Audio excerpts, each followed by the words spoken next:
এমন কিছু করবেন না, এখানে একটা বলবেন বাইরে আর একটা বলবেন, এটা হবে না। যা বলবেন এখানেই বলতে হবে।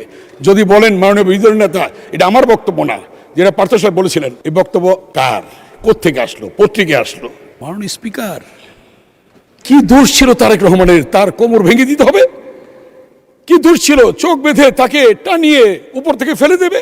গ্রেফতার করা হলো, জেলে গেলাম। আমাদের পাশে 2-3টে রুম পরেই আজকের মাননীয় প্রধানমন্ত্রী অবস্থান করছেন জেলখানায়। 11 ছেলে নিয়ে গেলেন তাকে রিমান্ডে। গেলেন ভালো সুস্থ, ডক্টর খন্দকার মোশাররফ হোসেন স্যার সহ আমরা বিদায় দিলাম। আসার সময় আসতে পারছেন না, মানুষ ধরে উঁচু করে স্ট্রেচার দিয়ে তাকে নিয়ে আসা হলো। মাননীয় স্পিকার, কি দোষ ছিল তারেক রহমানের? তার কোমর ভেঙে দিতে হবে? কি দোষ ছিল চোখ বেঁধে তাকে টানিয়ে উপর থেকে ফেলে দেবে?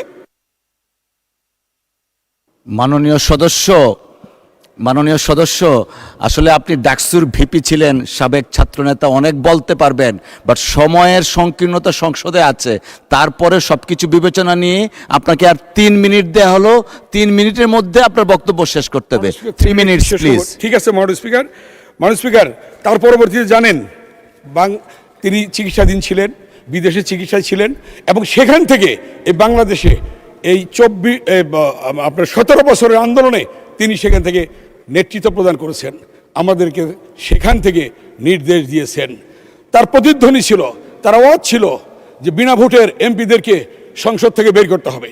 তার আওয়াজ ছিল, তার প্রতিধ্বনি ছিল, আমরা করেছি যে সচিবালয় থেকে অবৈধ মন্ত্রীদেরকে বের করতে হবে।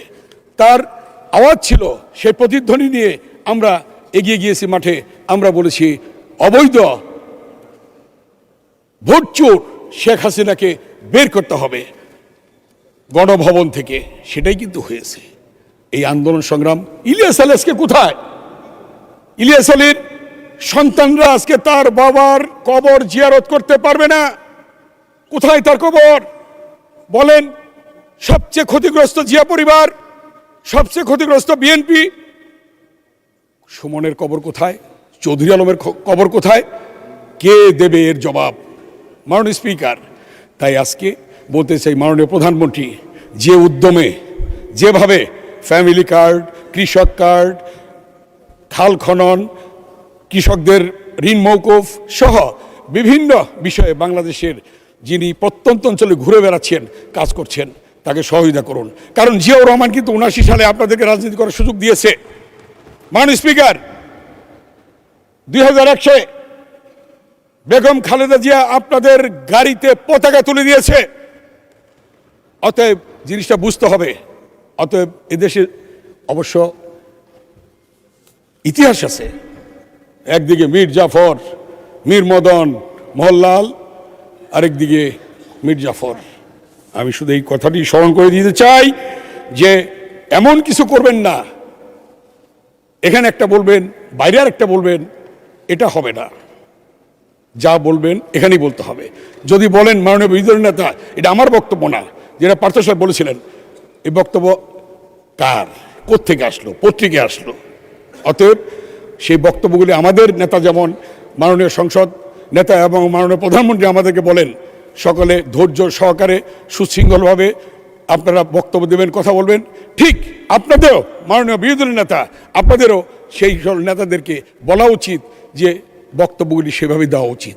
কারণ এটা তো সরকার, গণতান্ত্রিক সরকার, ভোটের সরকার, নিরঙ্কুশ 2/3 ভোটে নির্বাচিত সরকার। অতএব এই সরকারকে কোনোভাবেই জি, ধন্যবাদ মাননীয় সদস্য।